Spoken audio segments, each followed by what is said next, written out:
I'm Scott Al Miller. It's the 6th of July, 2022, and this is my vlog of daily life in Nicaragua. Today, unfortunately, I'm filming this in León. Nothing wrong with that, of course, because I live here, but that means I did not get a chance to film while we were on location today. So today's a travel day.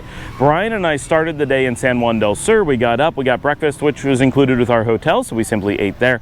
And that was his first time getting a traditional Nicaraguan breakfast, which he enjoyed a lot.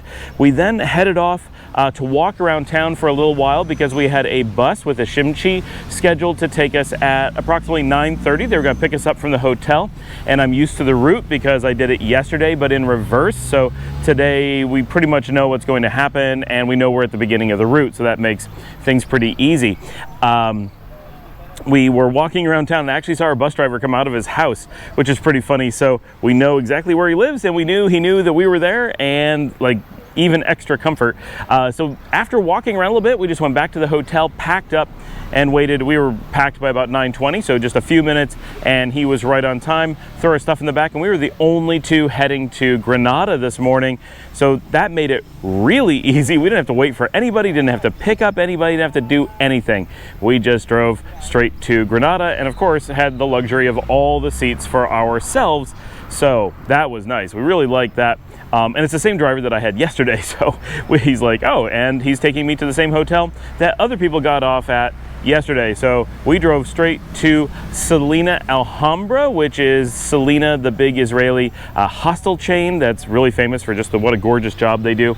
And the Alhambra location is the one on the Plaza Mayor in Granada, right on the main square. Beautiful location. I've been in there. I've never stayed. I rarely use hostels. I don't mind using hostels, but I rarely do. This one's so fancy. It's like pseudo hostel, like it is a hostel, but it's like wow fancy. It's kind of a weird combination. So we got dropped off there before noon, and I've been talking to Josie Mar, who lives nearby in Granada, and letting him know what our schedule was. He rearranged his schedule this week so that he could hang out with us. He was originally going to be in San Juan del Sur, so he came out, and pretty much we went to the hotel. I do have to mention the check-in process at Selina is horrendous. They make you download some software. They had their Wi-Fi password on the wall, but they put a stupid capital in it that you couldn't see because it was hand carved wood or whatever, so you had no idea there was a capital, so it took forever just to get on Wi-Fi. Then you had to download an app, and then it asked a lot of rather inappropriate questions to make you check in. We weren't very happy with that, but the hotel itself, the staff is friendly, and the place is absolutely gorgeous, and they had a room for us to store our stuff, so we could just put our bags in there, lock them up, and we were ready to go because we're way too early to get our actual rooms. We won't get them until the middle of the afternoon.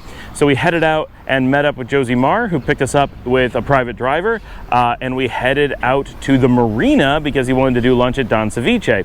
Another traditional Nicaraguan food for Brian, so kind of perfect. We went down there. Now, this is the same Don Ceviche that I have gone to a few times in Managua, but I've never been to the one in Granada. I think this is new-ish. The marina is an entire area of the city that didn't exist when I lived there 7 years ago, so I'm not familiar with any of the food choices and options, like all the things. This was just, when I lived there, Dominic and I went to the marina, and it was just a couple guys with lancha boats sitting on a wooden dock, and like that was it, you know. And you walk down, there's a couple guys, and you'd be like, I'll give you, $20 to do a tour of the islets, the islets, and they'd be like, oh no, 25, and that'd be it. Like that's like the whole thing, right? Just a couple guys in boats. Now it's a beautiful marina. There's restaurants. There's probably 8 or 9 restaurants. There's a few different places that you can rent houses or things like that. Like there's quite a bit of stuff going on at the marina, and of course it's on the water, so that's nice. Like it's a nice spot for things. So sitting out at Don Ceviche was a really nice way to do lunch. We had a couple beers, and while we were there, Josie Mar walked around, found us a boat, made a deal, so we were ready to go do a tour, which is one of the really big things that Brian has been saying he wants to do while he's in Granada. He was really interested in doing the boat tour of the islets. And what they are, if you're not familiar with Granada, Nicaragua, long ago, Mombacho, the volcano at Granada exploded. This is prehistory, not in recent times, and it blew huge volcanic rocks in a kind of an arm out into the lake, and that formed 365 tiny islands that are basically just tiny, just rocks that come above the water. And so A lot of them are too small to do anything on, but some of them are big enough to have houses or like little tiny like getaway shack kind of things, and a few of them are big enough to have like hotels and some really interesting things.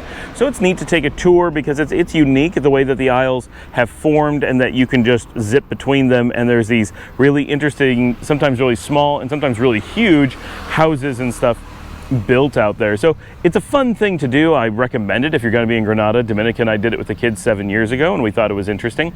So we did that after our lunch and did the hour-and-a-half tour. Brian really wanted to see everything, so we went to all kinds of places, saw monkeys and lots of stuff. It was very nice. We had a fun time.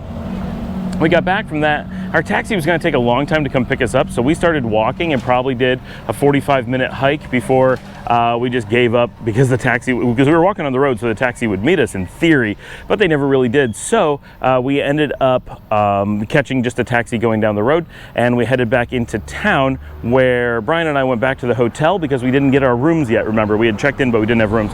So we stopped by and got our rooms, moved into them, took quick showers and stuff, and took a little bit of time to relax in the hotel. Josie Mar went home, and then we all met up at another hostel nearby where Josie Mar runs trivia night. So it's Wednesday night tonight on the 6th, and it was 7:30 that we went out to the trivia night, and so we had a team with the three of us, and we did pretty badly. But we did not come in worst. There was definitely worse than us, but as usual, not so good at trivia. Tonight was musical trivia, so 2 of the 3 rounds was they play a clip and you had to say the artist and song, and yeah, we're pretty weak at that stuff, especially a lot of the songs we're like, we've never heard of these, and they're like regional songs that we actually have never heard, so that made it extra hard. But we had a fun time, had a couple drinks, and then Josie Mar went on to poker night or something, and Brian actually left early. He's like, I know how to get back to the hotel, I'm just gonna head back there, and I stayed until trivia was over, but I did not stay out longer than that. So called it a pretty early night, headed back, and crashed at the hotel. I did at the hotel have really good internet, so note on the Salina, they're not anywhere near as good as Alcazar, but the internet was good. It did go out at one point during the night, so I gave up, but I did get a bit of work done just uploading, not trying to edit from there. I have no desk. This is really a hostel, so we have a shared bathroom with 4 rooms, share 1 bathroom. That was not a problem at all while we were there. I think we were the only 2 in that quad, so it was just the 2 of us sharing it, like a normal hotel room. The shared bathroom was quite nice. Do bring your own soap, but that's normal for a hostel. And my room was really tiny. It had a decent sized bed and then just enough room to walk around it on 2 sides. Brian's room had plenty of room to walk around his bed on 3 sides, and the bottom side was at least twice the size of mine, plus he had 2 alcoves in the walls. So his room was significantly nicer than mine was as far as space. Mine, I was actually struggling a little bit to put my bags anywhere when I wanted to use the bed. He had plenty of space to put his bags, open things up, lay them out, and still be able to get to and from his bed without a problem. But overall, I would say, you know, it's a hostel, so you have to cater your expectations appropriately. But for the price, for the location to be on the main square, I think the value was not too bad. The shared parts of the Salina are just fantastic, but the rooms are definitely lackluster, but perfectly comfortable and perfectly serviceable. I would easily use them again now that I know what the check-in process is and to expect it. Yeah, so overall, that was our first day moving from San Juan del Sur to Granada. Of course, this is really cool for me, always being back in Granada where I used to live, and getting to show people around. So tomorrow is going to be an all Granada day. We're doing lots of Granada activities because it's our only full day in the city, and Brian really wants to see it. So that is what we will be doing. Thanks for joining me. Please remember to like and subscribe, leave your comments below, and I will see all of you tomorrow.